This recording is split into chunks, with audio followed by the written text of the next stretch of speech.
मित्रो, हे बघा सोयाबीन. चुलत्याच्या शेतामधली सोयाबीन आहे. या शेतामध्ये होती.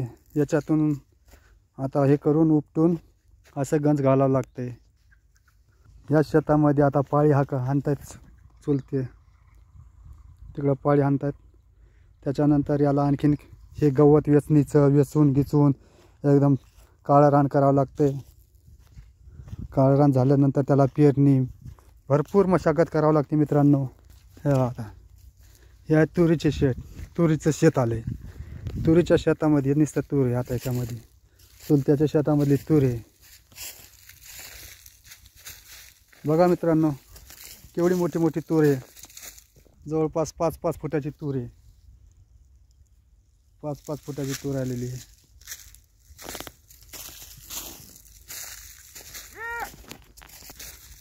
हे बघा, हे चुलत्याच्या शेतामध्ये आपण आलेलो आहेत. आज आईचं पुण्यतिथी असल्यामुळे, कार्यक्रम असल्यामुळे इकडं आलतो. हे बघा, आता ही तुरीमध्ये कापूस, हे कापसाचे बोंड.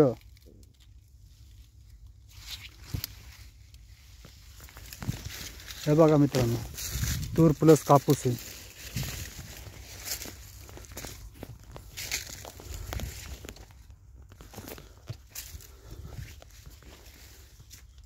आंब्याचं झाड.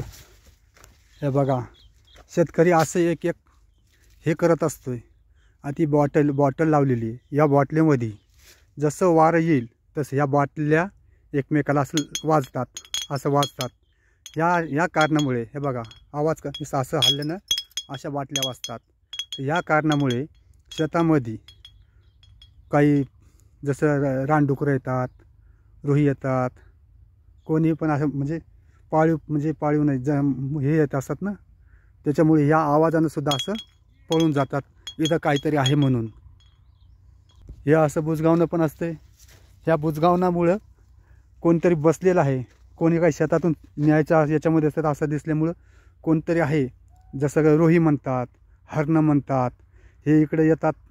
तर असं असल्यामुळं जवळ येत नाहीत. तिकडच्या तिकडे लांबून जात असतात शेतामध्ये. त्याच्यामुळं शेतकऱ्याला एक प्रयोग करावा लागतात. हे बघा, इथं पण तेच बांधून ठेवलेत. आता हे बघा, हे पण तसंच. असा आवाज वाजला की काहीतरी आहे इकडं. त्याच्यामुळं इकडे येणारं पशु म्हणा, काहीतरी म्हणा, इकडे येत नाहीत. अलग अलग प्रयोग करावा लागतात शेतकऱ्याला. जसं की आता हे कापूस आहे, असा पिवळा झाला तर याला कोणतं औषध मारायचं, काय करायचं, हे शेतकऱ्याला माहीत असते. पण रिक्स घेऊन त्या शेतकऱ्याला रिक्स घ्यावं लागते. अगोदर खिशातून पैसे टाकून हे असं बियाणं शेतीमध्ये टाकावं लागते. नंतर तेच मेहनत करून नंतर गॅरंटी नसते पाऊस नाही पडला. शेतकरी जे काम करतो ना, हे शेतीमध्ये टाकत असतो. पहिले बियाणं आणतो, खिशातून पैसा टाकतोय, बियाणं आणतोय, पिळतोय. पाऊस पडला वेळेवर व्यवस्थित तर पीक येतं. पण कधी गॅरंटी नसते शेतकऱ्याची त्या पिकाची, की पाऊस आला नाही आला तर सगळं वाळून जाते. मग त्याची नुकसान भरपाई कसं होणार.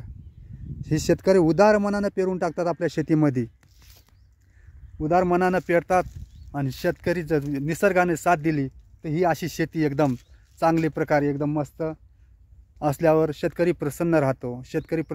तर त्याला आणखी शेतीमध्ये हे फायदा होत असतो. त्याच्यामुळे शेतकरी खुश राहिला तर शेतकरी बघा, हे बघा, शेतीमध्ये असं पीक असताना एकदम म्हणजे करमतंय. म्हणजे आपल्याला करमतंय.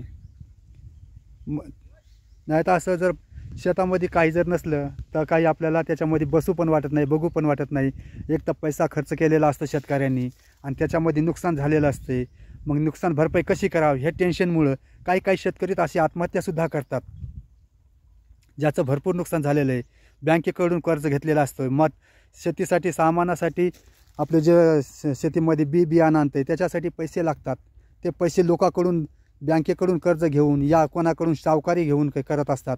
ह्या कारणामुळे शेतकरीसुद्धा काही वेळेला निसर्गसुद्धा साथ देत नाही. ह्या कारणामुळे कधी शेतकरी आत्महत्यासुद्धा करतात. आता ते झालं नाही. काही मुली असतात, मुलीचे लग्न कसे करावं हे टेन्शन असतं शेतकऱ्याच्या मागं. बी बियाण्याचं जाऊ दे, आपण मुलगी वयात आली, तिला लग्न करायचं असते. ह्या शेतीच्या बळावर शेतकरी असं मुलीचं सुद्धा लग्न ठरवतात, हे होतात. पण ऐन वेळेला निसर्गाने साथ नाही दिली तर पीक पाणीचे नुकसान होते, पावसाळा जास्त झाला नुकसान होते. मग शेतकऱ्यांना काय करायचं? याच्यामुळे शेतकरीसुद्धा आपलं आत्महत्या करतात. त्याच्यामुळे शेतकरी हा उदार मनाचा असतो, पण त्याच्याजवळ ज्या वेळेस असतं पण त्याला उदार मनाचा, त्याच्या शेतीतल्या मालाला, त्याचा जो शेतीत माल असतो ह्या शेतीच्या मालाला तो किंमत ठरवत नाही आहे. त्याच्या शेतीच्या मालाला दुसरे किंमत ठरवत असतात. जसं दुकानात गेले, दुकानामध्ये कोण किंमत ठरवत असतो? दुकानदार ठरवतो.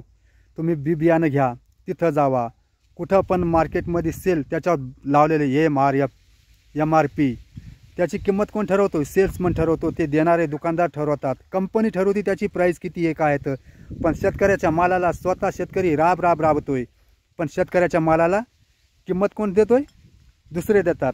जो मेहनत करतोय, रात्रंदिवस कष्ट करतोय, पावसामध्ये उन्हामध्ये राबत असतोय, पण त्याला स्वतःच्या मालाला स्वतःचा भाव द्यायची त्याचे हे करू शकत नाही, ते किंमत ठरवू शकत नाही आहे. त्याच्यामुळं मालक असून सुद्धा नोकरावानी, त्याला गुलामावानी त्याच्या मालाला भाव नाही भेटत. ह्या भाव न भेटल्यामुळे शेतकरी हा आत्महत्या करत असतोय, कर्जबाजारीपणा होत असतोय. याच्यामुळे देशसुद्धा आपला कर्जबाजारी होत असतोय. कारण शेतकरी सुखी तर सगळे सुखी, शेतकरी नाही सुखी तर सगळे दुखी. जर शेतकऱ्यानं पिकवलं नाही, उदार मनानं पेरलं नाही, तर शेतकरी कसा होणार? शेतकरी दुखी झाला, शेतकरी नाही निघलं. शेतकऱ्यानं उदार मनानं जर पिकवलं नाही तर काय जनता खाणार आहेत? सर्व्हिसवाले का पैसा खाणार आहेत का? नाही खाणार. त्याच्यामुळे शेतकरी सुखी झाला पाहिजेत. शेतकऱ्यासाठी लढलं